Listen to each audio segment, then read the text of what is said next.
أما بعد فأعوذ بالله من الشيطان الرجيم بسم الله الرحمن الرحيم فتلقى آدم من ربه كلمات فتاب عليه إنه هو التواب الرحيم قلنا اهبطوا منها جميعا فإما يأتينكم مني هدى فمن تبع هداي فلا خوف عليهم ولا هم يحزنون আমরা সকলে দুরূদ শরীফ পড়ি আল্লাহুম্মা সাল্লি আলা মুহাম্মাদ ওয়া আলা আলি মুহাম্মাদ ওয়া সাল্লাল্লাহু আলা اللهم بارك على محمد وعلى آل محمد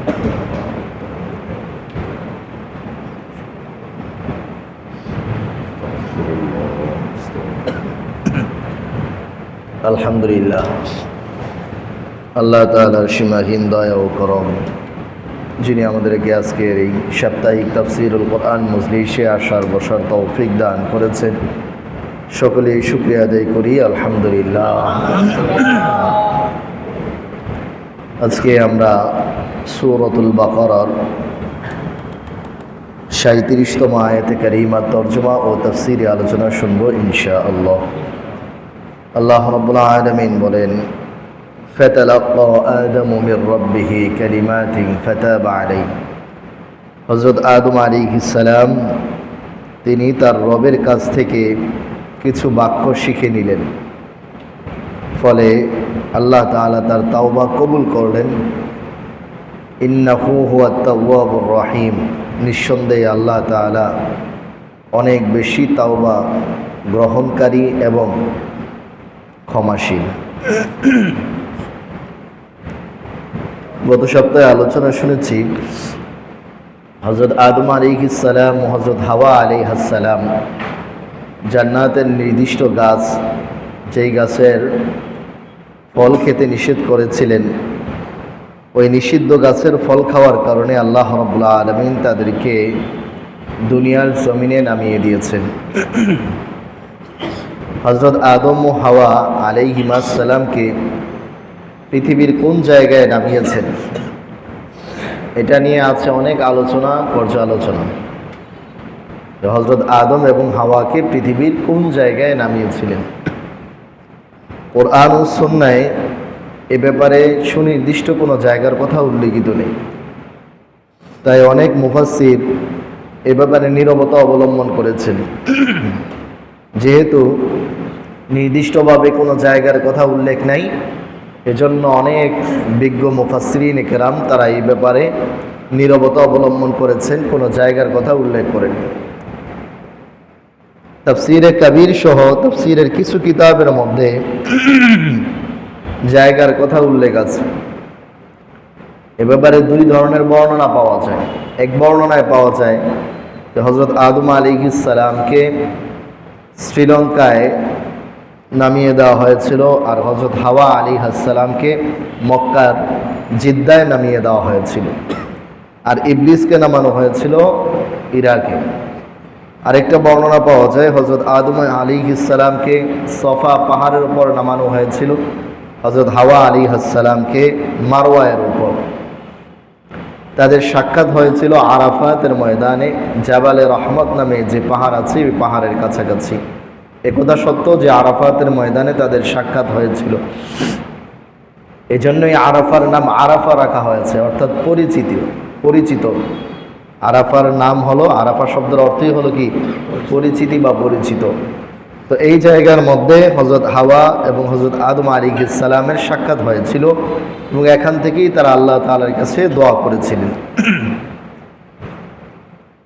তো হযরত আদম আলাইহিস সালাম এই সময়ের মধ্যে কি খেয়েছেন এটাও আলোচনা আসে। কোরআন সুন্নাহ এই ব্যাপারে সুনির্দিষ্টভাবে কোনো কিছু বলা হয় নাই। তবে ইতিহাসের এক বিখ্যাত কিতাব আল বিদায়া ওয়ান নিহায়া এর মধ্যে একটা বর্ণনা উল্লেখিত আছে যে পৃথিবীর জমিনে হযরত আদম আলাইহিস সালাম সর্বপ্রথম যে খাবার খেয়েছেন এটা ছিল দান, হিন্ত শব্দ এসেছে, হিন্ত শব্দ, গম, গম বা দান, এর যে কোনো যেটা দুইটার অর্থই আসে হিন্তা শব্দের অর্থ। তো হিন্তা উনি পৃথিবীর জমিনের সর্বপ্রথম খেয়েছেন। ওটা কিভাবে খাইলেন? হযরত জিবরাইল আমিন আলাইহিস সালাম 7টা শীষ সহ 7টা বীজ সহ একটা শীষ এনে হযরত আদম আলাইহিস সালামকে দিলেন। তিনি সেটা চাষাবাদ করলেন, চাষাবাদ করার পরে ওখান থেকে ফসল ফলেছে, তিনি খেয়েছেন। হযরত আদম আলাইহিস সালাম হযরত হাওয়া আলাইহিস সালামের মাঝে সাক্ষাৎ কত বছর পরে হয়? এটাও আল বিদায়া ওয়ান নিহায়ার মধ্যে এসেছে যে প্রায় 40 বছর পরে দুজনের মাঝে সাক্ষাৎ হয়। যাই হোক, এই বিষয়গুলো এগুলো কোরআন সুন্নায় সুনির্দিষ্টভাবে বর্ণিত নেই, তাই এগুলো শোনা পর্যন্তই ক্ষান্ত রাখা উচিত। এগুলো নিয়ে খুব বেশি আলোচনা পর্যালোচনা প্রয়োজন নেই। আল্লাহ রাব্বুল আলামিন হযরত আদম আলাইহিস সালাম ও হযরত হাওয়া আলাইহিস সালাম দুজন জমিনের মধ্যে ঘুরেন আর কান্না করেন যে কি করলাম, কিসের থেকে কি হয়ে গেল। গত সপ্তাহে বলেছিলাম যে এই যে ফল তারা খেয়েছেন, তারা কি ভালো উদ্দেশ্যে খেয়েছিলেন না খারাপ উদ্দেশ্যে খেয়েছেন? মনে আছে না কি উদ্দেশ্যে খাইছিলেন? যাতে করে কার কাছাকাছি থাকতে পারে? আল্লাহর কাছাকাছি থাকতে পারে, আল্লাহ তাআলার সান্নিধ্য খুব বেশি পরিমাণে অর্জন করতে পারে, এজন্যই খেয়েছিলেন। এখন খাইলেন তো ভালো উদ্দেশ্যে, কিন্তু হয়ে গেল অন্যটা, পদস্খলন হয়ে গেল, জিল্লাত হয়ে গেল। জিল্লাত আর মাসিয়াতের পার্থক্য জানা আছে তো? মনে আছে? বলতে পারবেন কেউ? জিল্লত কাকে বলে, মাসিয়াত কাকে বলে?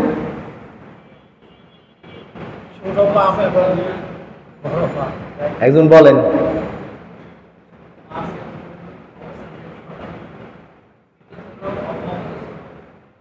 গত সপ্তাহে আমি একটা বলছিলাম না, সুন্দর করে একটা সংজ্ঞা, রিকশার উদাহরণ দিলাম না? কই মনে নেই যে আপনাদের? হ্যাঁ, আর মাসিয়াত? হ্যাঁ, ইচ্ছা করে গুনাহ করে। মাশাআল্লাহ, এই তো এক ভাইয়ের মনে আছে। তাও রিকশার কথা বলার কারণে মনে হয়েছে, নাকি এমনি মনে ছিল? আচ্ছা, মাশাআল্লাহ, আল্লাহ তাআলা বরকত দিন, আমিন। জিল্লাত মানে বলছিলাম না যে উদ্দেশ্যটা হলো ভালো, কিন্তু করতে গিয়ে হয়ে গেছে খারাপ। আর মাসিয়াত মানে হলো উদ্দেশ্য হলো গুনাহ করা, উদ্দেশ্য হলো কি করা? গুনাহ করা। হযরত আদম আলাইহিস সালাম হযরত হাওয়া আলাইহিস সালাম গাছের ফল খেয়েছিলেন তো ভালো উদ্দেশ্যে, যে জান্নাতে থাকতে পারবো, আল্লাহ তাআলার কাছাকাছি, আল্লাহ তাআলার নৈকট্য সান্নিধ্য অর্জন করতে পারবো। কিন্তু হয়ে গেল এখন উল্টোটা, জমিনের মধ্যে নামায় দেওয়া হয়েছে, কত দূরে, অপরিচিত জায়গা। হযরত আদম আলাইহিস সালাম তিনিও হাঁটেন আর কাঁদেন, হযরত হাওয়া আলাইহিস সালাম তিনিও হাঁটেন আর কাঁদেন। তাদের কষ্ট একটাই যে হায় হায়, কোত্থেকে কোথায় চলে আসলাম, কি হবার কথা ছিল আর কি হয়ে গেল। এখন শুধু কাঁদেন আর কাঁদেন, কিন্তু জানেন তো না যে কোন বাক্যে, কোন ভাষায়, কি দিয়ে আল্লাহ তাআলার কাছে তাওবা করতে হবে, এটা জানা নাই। তো আল্লাহ রাব্বুল আলামিনই তাদের দুজনকে একটা বাক্য শিক্ষা দিয়েছেন যে কোন বাক্যটা পরে তার কাছে তওবা করলে পরে তিনি তওবা কবুল করবেন। সুবহানাল্লাহ, এটা আল্লাহ তাআলা বলেছেন, ফাতালাক্কা আদামু মির রাব্বিহি কালিমাত ফাতাবা আলাইহি। হযরত আদম আলাইহিস সালাম তার রবের কাছ থেকে কিছু বাক্য শিখে নিলেন, ফলে তিনি তার তাওবা কবুল করলেন। এই যে বাক্য শিখে নিলেন, এই বাক্যগুলো কি? তাফসীর যখন শুরু হয়েছে তখন বলেছিলাম যে এক আয়াত আর এক আয়াতের তাফসীর, এক আয়াত আর এক আয়াতের তাফসীর। তো এখানে হযরত আদম আলাইহিস সালাম কিছু বাক্য শিখে নিলেন। কোন বাক্যগুলো শিখে নিয়েছিলেন মনে আছে কারো? এই তো মাশাআল্লাহ, রব্বানা যালামনা আনফুসানা ওয়া ইল্লাম তাগফির লানা ওয়া তারহামনা লানাকুনান্না মিনাল খাসিরিন। এটা এসেছে সূরা আরাফের মধ্যে, এখানে আসেনি, এখানে অস্পষ্টভাবে এসেছে। তো তাফসীর কিভাবে হয় শুরুর দিকে আলোচনা করেছিলাম যে তাফসীরুল কোরআন বিল কোরআন, কোরআন দিয়ে কিসের তাফসীর? কোরআনের তাফসীর। কোরআনের প্রথম তাফসীর হবে কোরআন থেকে কোরআনের তাফসীর। এখানে এসে অস্পষ্টভাবে এসেছে যে হযরত আদম আলাইহিস সালাম কিছু বাক্য শিখেছেন। কি বাক্য শিখেছেন এটা সূরা বাকারায় আসে নাই, এটা এসেছে সূরা আরাফের মধ্যে। সেটা হলো ওই যে আয়াতটা, হ্যাঁ 23 নম্বর আয়াত, ওই যে আয়াত রব্বানা যালামনা আনফুসানা ওয়া ইল্লাম তাগফির লানা ওয়া তারহামনা লানাকুনান্না মিনাল খাসিরিন। তো আল্লাহ রাব্বুল আলামিন নিজেই শিক্ষা দিয়েছেন। এটা বড় চমৎকার ব্যাপার। একটা ছাত্র সে অন্যায় করার পরে তাকে ক্লাস থেকে বের করে দিচ্ছে। বের করে দেওয়ার পরে এখন এই ছাত্র বের করে দেওয়ার পরে ছাত্রের অবস্থা দুই ধরনের হয়। কিছু ছাত্র আছে বের হওয়ার পরে শিক্ষকের একটা ঘাড় পাক দেয়, ঠিক আছে স্যার আমি আপনারে কি করে নিব দেখা স্যারের দেয়। অথবা দুই ছাত্র ঝগড়া করছে, এ অন্য ছাত্রের উপর জুলুম করছে, তো এই জন্য তাকে ক্লাস থেকে বের করে দিচ্ছে। তো সে ক্লাস থেকে বের হয়ে তার মূল ক্ষোভটা কার উপর? স্যারের উপর না ওই ছাত্রের উপর? স্যারের উপর, ওই ছাত্রের উপর ক্ষোভ, যার কারণে তাকে বের করছে। এবার স্যারের গাড় পাক দিয়ে বলতেছে ওরা আমি দেখে নেই, ছেলেটার যার কারণে আমার বের করছেন তারে আমি কি করব দেখা নিব। এই যে এই চ্যালেঞ্জ করা, হ্যাঁ ঘাড় পাক দেওয়া, এটা হলো ইবলিসের স্বভাব। এটা কার স্বভাব? ইবলিসের স্বভাব। ওরা যখন জান্নাত থেকে বের করছে, ওকে একবারের জন্য বলছে আল্লাহকে যে আল্লাহ আপনি মাফ করে দেন? বলছে একবারের জন্য? একবারের জন্য বলেন। আরো কি বলছে? যে যার কারণে বাইর করছেন আদম, এরা আমি কি করে নেব দেখে নেব, এরা আর এর বংশধর যারা আছে এদেরকে আমি দেখে নেব।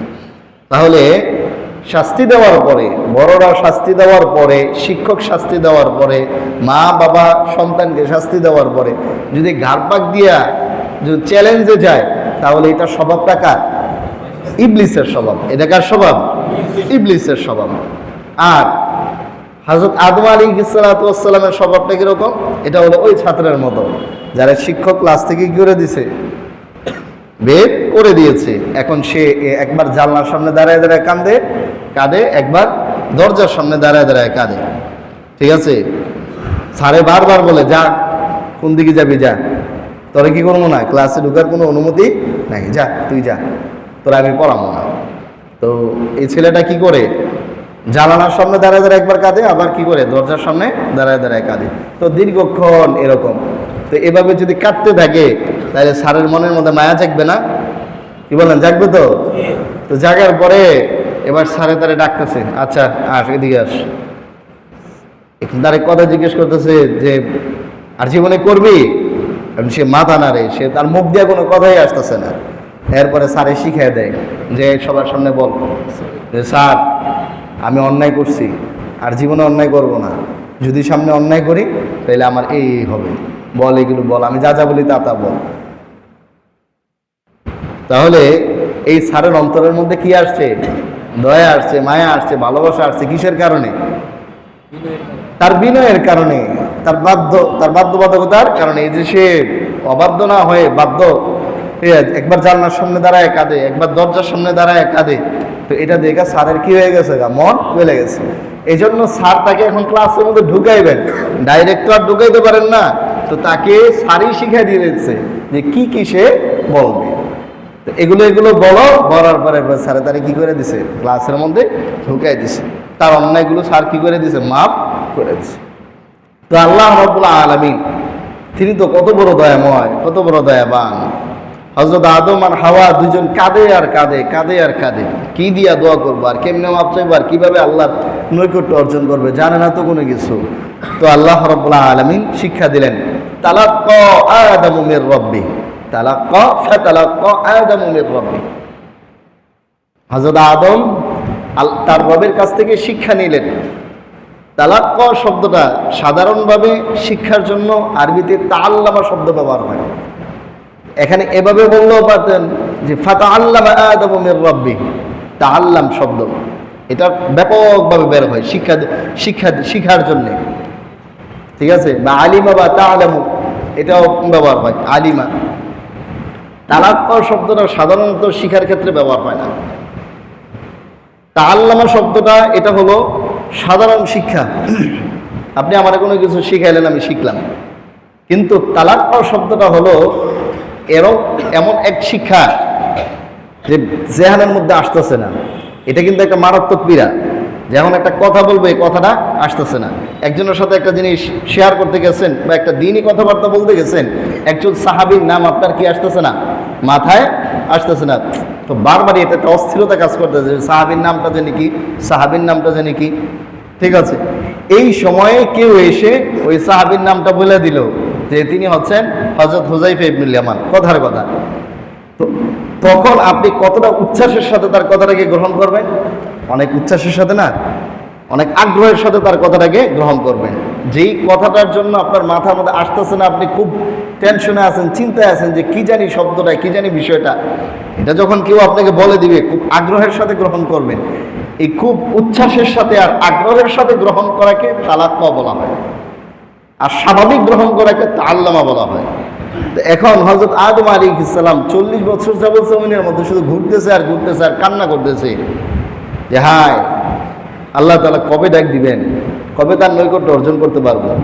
তো এরপরে আল্লাহ রাব্বুল আলামিন যখন ডাক দিয়ে তাকে বাক্য শিখিয়ে দেন, তখন বাক্যটা কি কি স্বাভাবিক শিক্ষা নাকি এটা খুব উচ্ছ্বাসের সাথে শিক্ষা?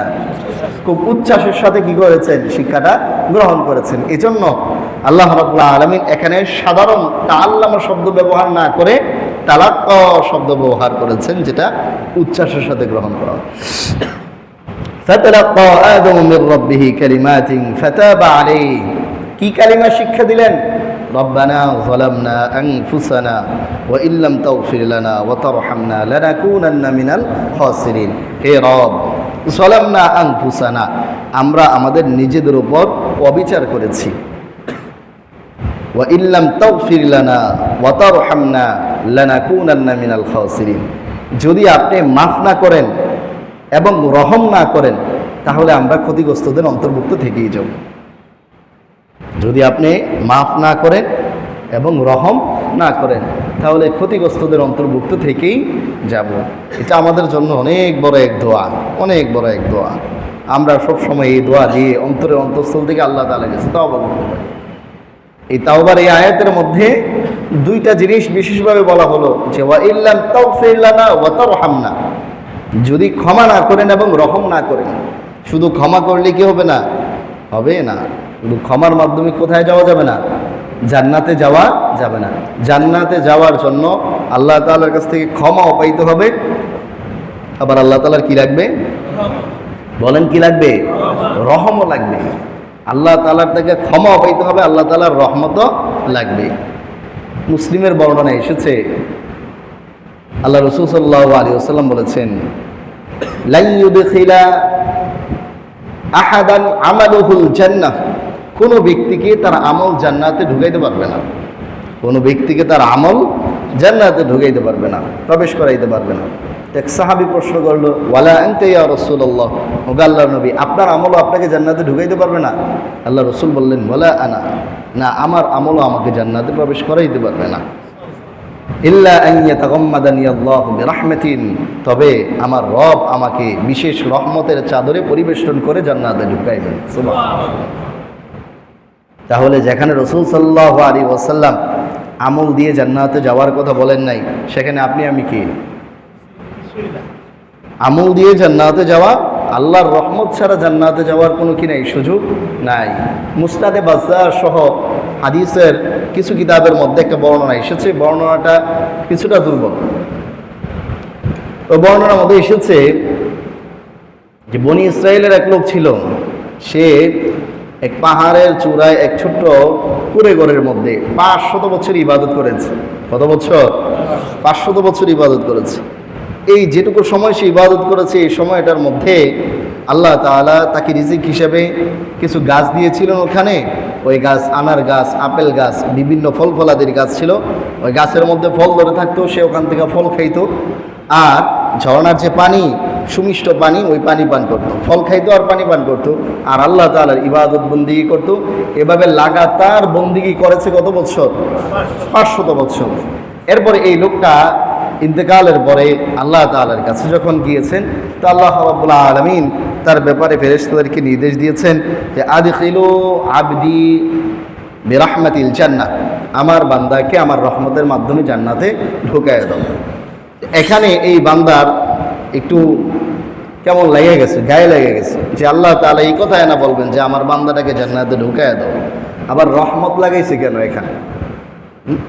আবার রহমত লাগাইছে কেন? আল্লাহর রহমতে কেন? আমি কি কম আমল করছি? 500 বছর তো ইবাদতই করেছি, কোনো মানুষের সাথে দেখা নাই, সাক্ষাৎ নাই, কোনো গুনাহের কাজ করি নাই, 500 বছর লাগাতার ইবাদত করেছি। তো ইনসাফের মামলাই তো এটা, যে ইনসাফ যদি করা হয় তাইলেই তো আমি জান্নাতে চাই। এখানে আল্লাহ তাআলার রহমতের কি প্রয়োজন?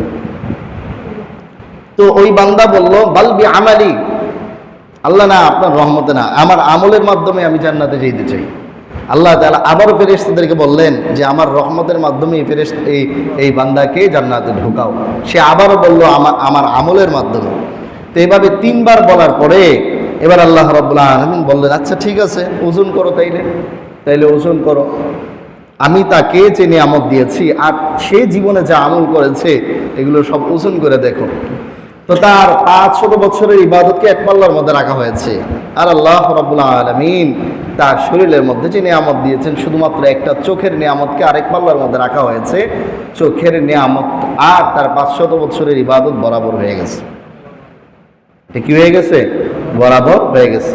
এবার আল্লাহ রাব্বুল আলামিন বলতেছেন যে তোমাকে যে আর বাকি নিয়ামত দিয়েছি, তোমার আরেকটা চোখের নিয়ামত দিয়েছি, তোমার পুরো বডির মধ্যে আমি কত শত নিয়ামত দিয়েছি, ওই নিয়ামতের বিনিময় কি এবার আমাকে বলো।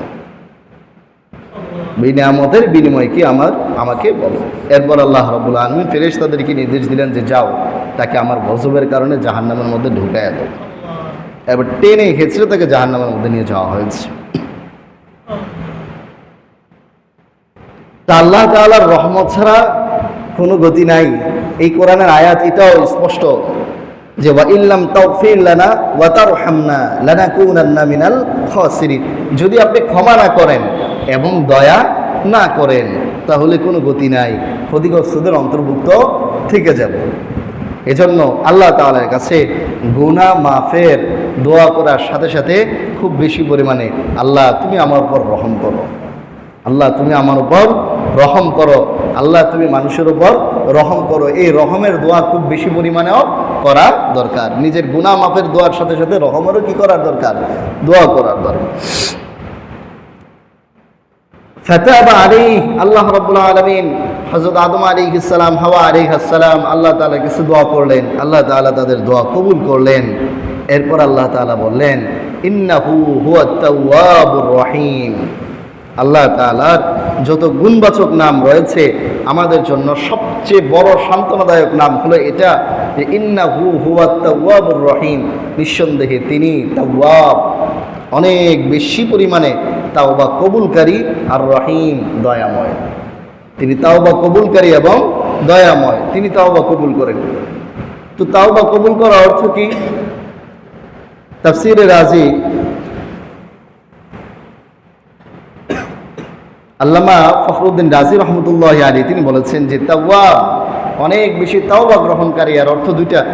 এক, বান্দা বারবার অপরাধ করে বারবার যদি আল্লাহ তাআলার কাছে তওবা করে আল্লাহ তাআলা বারবার তার তওবা গ্রহণ করে থাকেন, কবুল করে থাকেন। সুবহানাল্লাহ।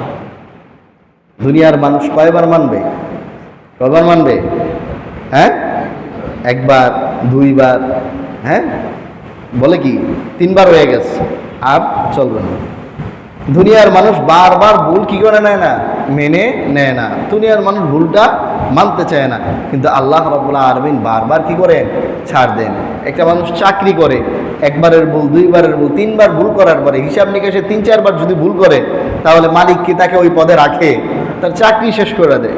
কিন্তু আল্লাহ রাব্বুল আলামিন একেবারে এতদিন পর্যন্ত নাম ছিল, হ্যাঁ, এখন তার একবারে নাম টাম কাইটা তার চাকরি থেকে বরখাস্ত করে দিচ্ছে। কিন্তু আল্লাহ রাব্বুল আলামিন এমন না। বান্দা অন্যায় করতে থাকে, অপরাধ করতে থাকে, ভুল করতে থাকে, আল্লাহ তাআলা তার আব্দিয়াতের খাতা থেকে এই বান্দার নাম কাটেন না। তিনি অপেক্ষায় থাকেন যে কবে এই বান্দা আবার পিছনে ফিরে তাকাইবে, আবার আমার রহমতের কোলে ফিরে আসবে। আল্লাহ তাআলা অপেক্ষায় থাকেন, 40-50 বছর অপেক্ষায় থাকেন।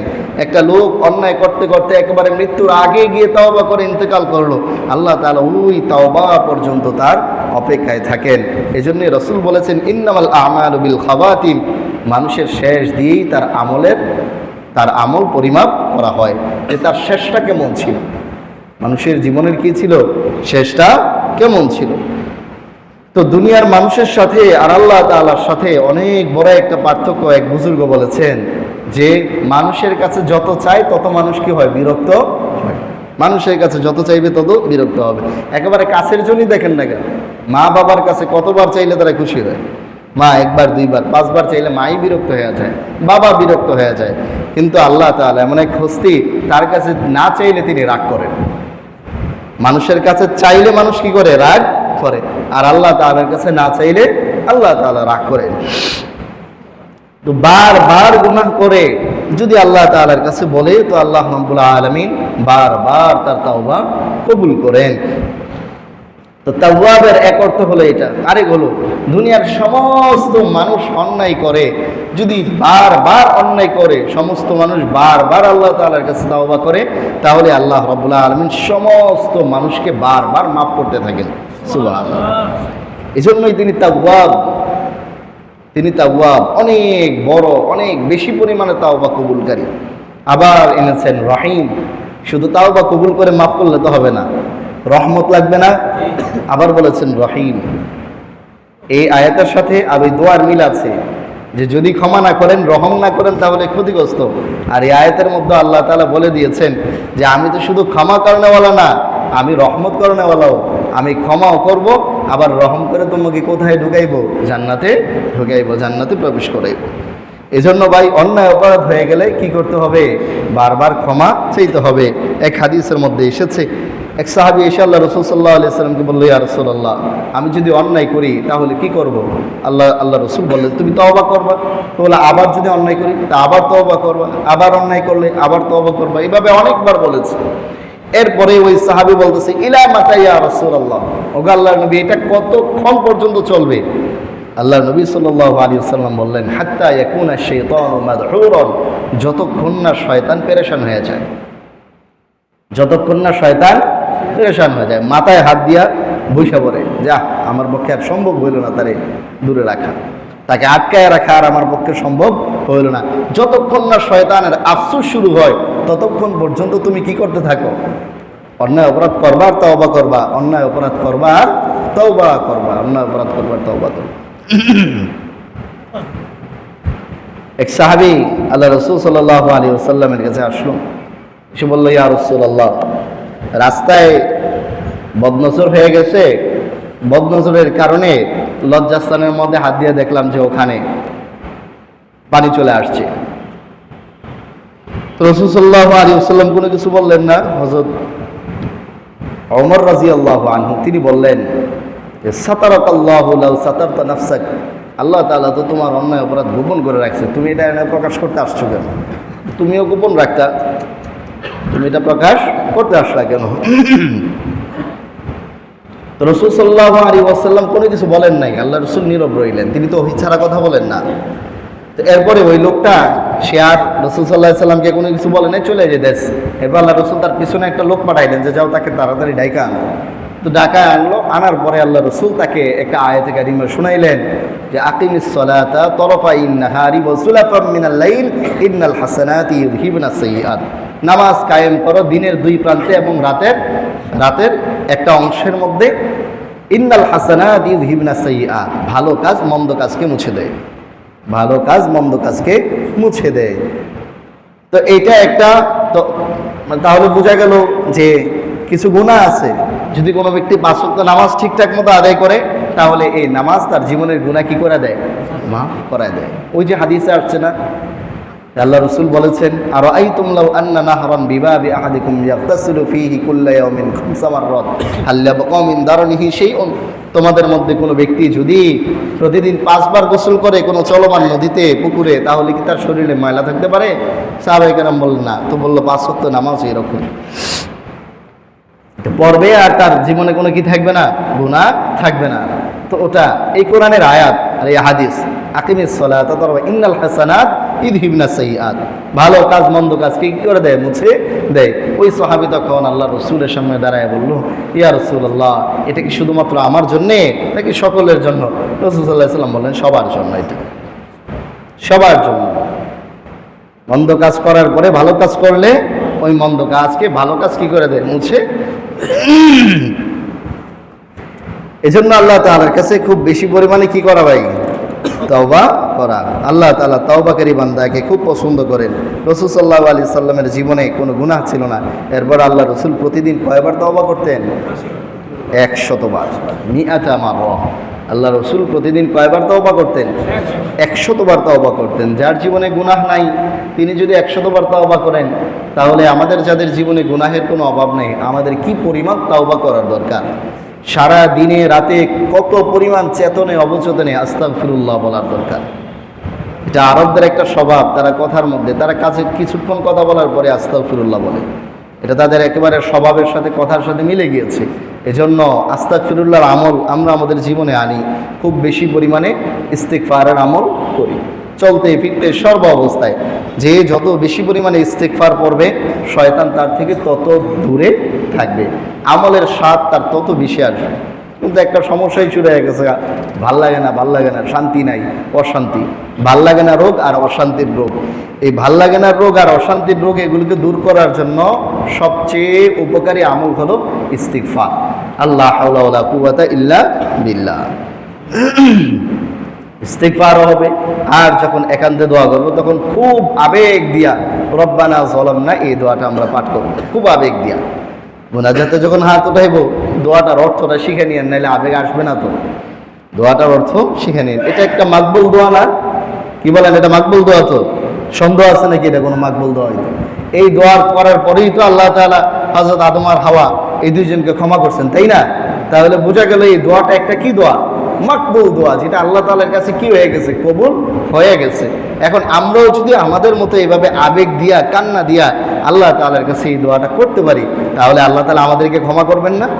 অবশ্যই আল্লাহ তাআলা আমাদেরকেও ক্ষমা করে দেবেন। তো আল্লাহ রাব্বুল আলামিন বললেন, কুল নাহবিতু মিনহা জামিআ, যাও তোমরা সকলেই জান্নাত থেকে কি হয়ে যাও? বের হয়ে যাও। সকলকে জান্নাত থেকে বের করে দিয়েছেন।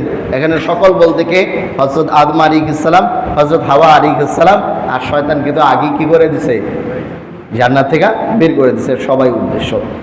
পরে আল্লাহ তাআলা বলেন, ফাইম্মা ইয়াতিয়ান্নাকুম মিন্নি হুদা ফামান তাবিআ হুদায়া ফালা খাউফুন আলাইহিম ওয়ালা হুম ইয়াহজানুন। যদি তোমাদের কাছে, আল্লাহ রাব্বুল আলামিন হযরত আদম আলাইহিস সালামকে বলে দিচ্ছেন, যদি তোমাদের কাছে আমার পক্ষ থেকে হেদায়েত আসে, তাহলে যেই ব্যক্তি আমার হেদায়েতকে গ্রহণ করবে, ফালা খাউফুন আলাইহিম ওয়ালা হুম ইয়াহজানুন, তার কোনো খৌফ থাকবে না, তার কোনো হুজুন থাকবে না, তার কোনো টেনশন থাকবে না, তার কোনো চিন্তা থাকবে না। এখানে দুইটা শব্দ ব্যবহার করা হয়েছে, খৌফ এবং হুজুন। খৌফ কাকে বলা হয়?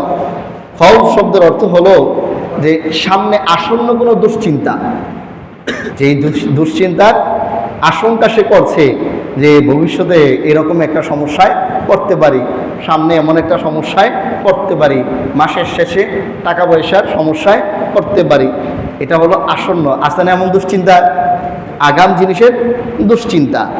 আর হুজুন বলা হয় যে ঘটে যাওয়া দুশ্চিন্তা, ঘটে যাওয়া দুশ্চিন্তা, জীবনে কোনো সমস্যা হয়ে গেল তো ওইটা, এটা হলো হুজুন। আর সামনে যেটা আসবে এটা হলো খৌফ। আল্লাহ রাব্বুল আলামিন বলছেন, ফালা খাউফুন আলাইহিম ওয়ালা হুম ইয়াহজানুন। সুবহানাল্লাহ, আল্লাহ তাআলা বর্ণনা ভঙ্গি কি চমৎকার, কত চমৎকার! এক কথার মধ্যে যা আছে সব নিয়ে আসছেন, যে অতীতেরটাও নাই এবং সামনেরটাও নাই। অতীতের কোনো দুশ্চিন্তাও তোমার থাকবে না, সামনে আসন্ন কোনো দুশ্চিন্তাও তোমার কি করবে না, থাকবে না, যদি কি গ্রহণ করো, হেদায়েত গ্রহণ করো। আল্লাহ তাআলার পক্ষ থেকে যে হেদায়েত আসবে, এই হেদায়েত যদি বান্দা গ্রহণ করে, যেই বান্দাই গ্রহণ করবে, ফালা খাউফুন আলাইহিম ওয়ালা হুম ইয়াহজানুন, তার আসন্ন কোনো চিন্তাও থাকবে না, তার অতীতের কোনো চিন্তাও থাকবে না। তাহলে চিন্তা থাকবে না মানে এই কথাটা অন্য জায়গার মধ্যে আল্লাহ তাআলা জান্নাতীদের ক্ষেত্রে বলেছেন, যে জান্নাতীরা যখন জান্নাতে ঢুকে যাবে, ফালা খাউফুন আলাইহিম ওয়ালা হুম ইয়াহজানুন, এরপরে তাদের খৌফও থাকবে না, হুজুনও থাকবে না, অর্থাৎ তাদের আগাম কোনো টেনশনও থাকবে না, অতীতের কোনো কাজের চিন্তাও থাকবে না। তার মানে আল্লাহ তাআলার হেদায়েত যে গ্রহণ করবে, তাকে আল্লাহ তাআলা কোথায় দিয়ে দিবেন? জান্নাতে দিয়ে দিবেন, তাকে আল্লাহ জান্নাতে দিয়ে দিবেন। এরপর আল্লাহ রাব্বুল আলামিন বলেন, ওয়াল্লাযীনা কাফারু ওয়া কাযযাবু বিআয়াতিনা উলাইকা আসহাবুন নার হুম ফিহা খালিদুন। যে আল্লাহ তাআলার হিদায়াতকে গ্রহণ করবে তাকে তো জান্নাত দিবেন, সেই সাথে সাথে আল্লাহ তাআলা বলে দিচ্ছেন যে যারা গ্রহণ করবে না তাদের পরিণতি কি হবে, ওয়াল্লাযীনা কাফারু, যারা কুফরি করবে, অমান্য করবে, ওয়াকাদ্দাবু বিআয়াতিনা, এবং আমার নিদর্শনগুলোকে মিথ্যা প্রতিপন্ন করবে, উলাইকা আসহাবুন নার, তারা হলো জাহান্নামের অধিবাসী, হুম ফিহা খালিদুন, তারা জাহান্নামে ঢুকবে আর কোনোদিন জাহান্নাম থেকে বের হবে না। আল্লাহ রাব্বুল আলামিন আমাদের সবাইকে হেদায়েতপ্রাপ্ত দল হিসেবে কবুল করে নিন, সকলে বলুন আমিন। আল্লাহ তাআলা আমাদেরকে জাহান্নামের আযাব গজব আগুন থেকে হেফাজত করুন, আমিন।